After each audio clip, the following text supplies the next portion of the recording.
Hi ಸ್ನೇಹಿತರೆ, ನಾನು ಇವತ್ತೇ ಬಾಳೆಕಾಯಿ ಸಾಂಬಾರು ಮಾಡ್ತಾ ಇದ್ದೀನಿ. ನೀವು ನೋಡಿ ಇಷ್ಟವಾದಲ್ಲಿ ಲೈಕ್ ಶೇರ್ ಸಬ್ಸ್ಕ್ರೈಬ್ ಮಾಡಿ. ನಮಸ್ಕಾರ ಎಲ್ಲರಿಗೂ, welcome back to Jaya recipe. ಬಾಳೆಕಾಯಿ ಸಾಂಬಾರು ಮಾಡಲು 2 ಅಡುಗೆ ಬಾಳೆಕಾಯನ್ನು ತೊಗೊಂಡಿದ್ದೀನಿ. ನೋಡಿ, ಈ ಥರ ಇರುತ್ತೆ ಬಾಳೆಕಾಯಿ. ಫ್ರೆಶ್ ಆಗಿರುವ 2 ಬಾಳೆಕಾಯನ್ನು ತೊಗೊಂಡಿದ್ದೀನಿ. ಈಗ ಕುಕ್ಕರಲ್ಲಿ ಅರ್ಧ ಬೌಲು ಹೆಸರುಬೇಳೆ ಹಾಕಿದ್ದೀನಿ. ನೋಡಿ, ಬೇಯಿಸೋದಕ್ಕೆ ಹೆಸರುಬೇಳೆ ಬದಲು ಯಾವುದೇ ರೀತಿಯ ಬೇಳೆಯನ್ನು ನೀವು ಯೂಸ್ ಮಾಡ್ಬೋದು. ಈಗ ಅದರಲ್ಲಿ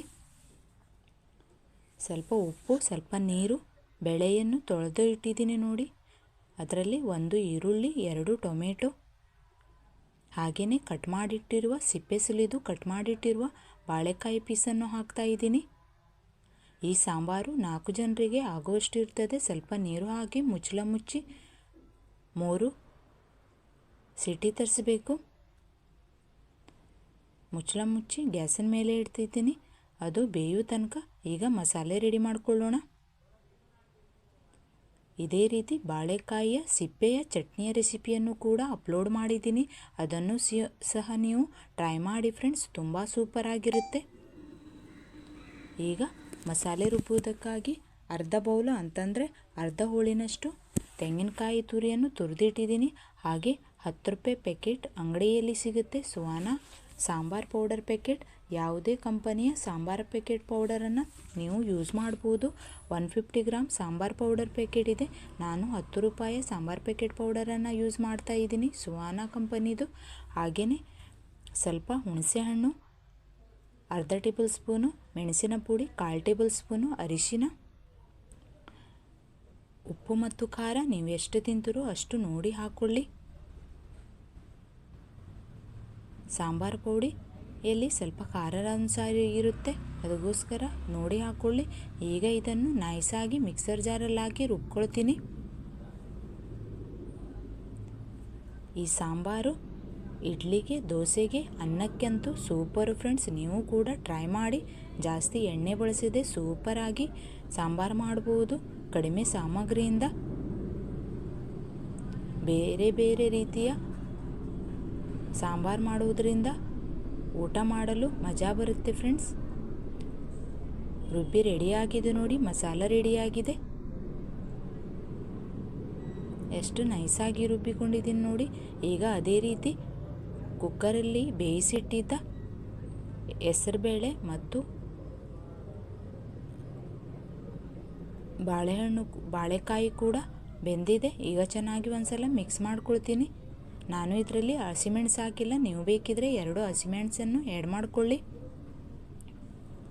ಹೀಗೆ ಇದರಲ್ಲಿ ರುಬ್ಬಿ ಇಟ್ಟಿರುವ ಮಸಾಲೆ ಹಾಕ್ತಾ ಇದ್ದೀನಿ.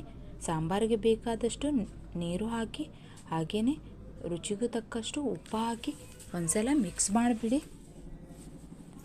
ಸಾಂಬಾರು ಅದಕ್ಕೆ ಮಿಕ್ಸ್ ಮಾಡಿಬಿಟ್ಟು ಗ್ಯಾಸಿನ ಮೇಲೆ ಇಡಿ. ಚೆನ್ನಾಗಿ 2 ನಿಮಿಷ ಕುದಿ ಬರಬೇಕು.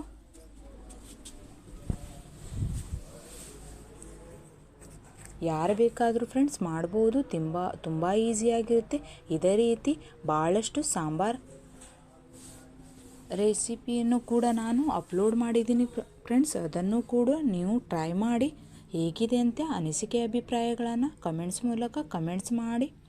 ಸಾಂಬಾರು ಯಾವಾಗಲೂ ಫ್ರೆಂಡ್ಸ್ ಮೊದಲನೇ ದಿನ ಮಾಡಿ ಬೇರೆ ದಿನ ತಿಂದರೆ ತುಂಬ ಟೇಸ್ಟ್ ಆಗುತ್ತೆ. ಉಪ್ಪು ನೋಡಿ ಹಾಕ್ಕೊಳ್ಳಿ. ಬೇಯಿಸುವಾಗಲೂ ಕೂಡ ನಾವು ಉಪ್ಪು ಹಾಕ್ಕೊಂಡಿದ್ವಿ. ಈ ಹದಕ್ಕೆ ಇರಬೇಕು ನೋಡಿ. ಸಾಂಬಾರು ಕಲರ್ ಸೂಪರಾಗಿ ಬಂದಿದೆ. ಚೆನ್ನಾಗಿ ಕುದಿ ಬರ್ತಾ ಇದೆ ನೋಡಿ ಸಾಂಬಾರು. ಈಗ ಒಗ್ಗರಣೆ ರೆಡಿ ಮಾಡ್ಕೊಳ್ಬೇಕು. ಕ್ವಾಂಟಿಟಿ ನಿಮಗೆ ಬೇಕಾದ ಹಾಗೆ ಮಾಡಿಕೊಳ್ಳಿ. ಈಸಿಯಾಗಿ ಮಾಡ್ಬೋದು ಫ್ರೆಂಡ್ಸ್. ಅನ್ನಕ್ಕಂತೂ ಸೂಪರು.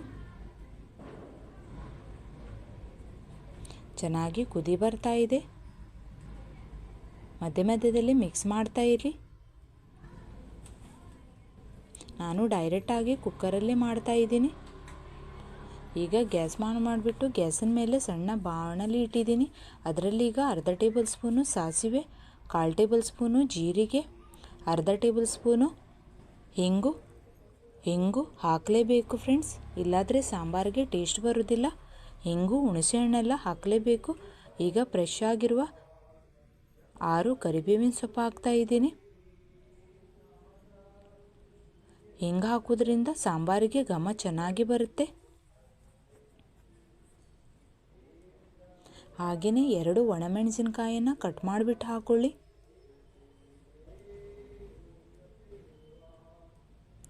ಒಗ್ಗರಣೆ ರೆಡಿಯಾಗಿದೆ ನೋಡಿ ಫ್ರೆಂಡ್ಸ್. ಚೆನ್ನಾಗಿ ಒಂದ್ಸಲ ಮಿಕ್ಸ್ ಮಾಡ್ತೀನಿ ಇದನ್ನು. ಇದೇ ರೀತಿ ಭಾಳಷ್ಟು ರೆಸಿಪಿಗಳಿವೆ, ನೀವು ಟ್ರೈ ಮಾಡಿ. ನಿಮಗೆ ಹೊಸ ರೆಸಿಪಿ ಬೇಕಂತಂದರೆ ಕಮೆಂಟ್ಸ್ ಮೂಲಕ ಕಮೆಂಟ್ಸ್ ಮಾಡಿ ಫ್ರೆಂಡ್ಸ್. ನೀವು ಇದರ ಸಾಂಬಾರು ಹೇಗೆ ಮಾಡ್ತೀರಾ ಅಂತ ಕಮೆಂಟ್ಸ್ ಬಾಕ್ಸಲ್ಲಿ ತಿಳಿಸಿ. ಕುದೀತಾ ಇರುವ ಬಾಳೆಕಾಯಿ ಸಾಂಬಾರಿಗೆ ಹಾಕ್ತಾ ಇದ್ದೀನಿ ನೋಡಿ. ಒಗ್ಗರಣೆ ಹಾಕಿ ಮುಚ್ಚಿಬಿಡ್ತೀನಿ. ರೆಡಿಯಾಗಿದೆ ನೋಡಿ ಫ್ರೆಂಡ್ಸ್. ನಿಮಗೂ ಕೂಡ ಇಷ್ಟ ಆಗತ್ತೆ, ಯಾರೆಲ್ಲ ನೋಡಿ ಟ್ರೈ ಮಾಡಿ, ನಿಮಗೂ ಕೂಡ ಇಷ್ಟ ಆಗುತ್ತೆ. ವಿಡಿಯೋ ಇಷ್ಟವಾದಲ್ಲಿ ಲೈಕ್, ಶೇರ್, ಸಬ್ಸ್ಕ್ರೈಬ್ ಮಾಡಿ. ಇನ್ನಷ್ಟು ವಿಡಿಯೋಗಾಗಿ ಬೆಲ್ಲೈಕನನ್ನು ಒತ್ತಿ. ಇದೇ ರೀತಿ ಹೊಸ ಹೊಸ ರೆಸಿಪಿಗಳಿಗಾಗಿ ಜಯ ರೆಸಿಪಿಯನ್ನು ಸಬ್ಸ್ಕ್ರೈಬ್ ಮಾಡಿ. ಯಾರೆಲ್ಲ ಫ್ರೆಂಡ್ಸ್ ನೋಡ್ತಾ ಇದ್ದೀರಾ ಅವರಿಗೆಲ್ಲರಿಗೂ ಧನ್ಯವಾದ.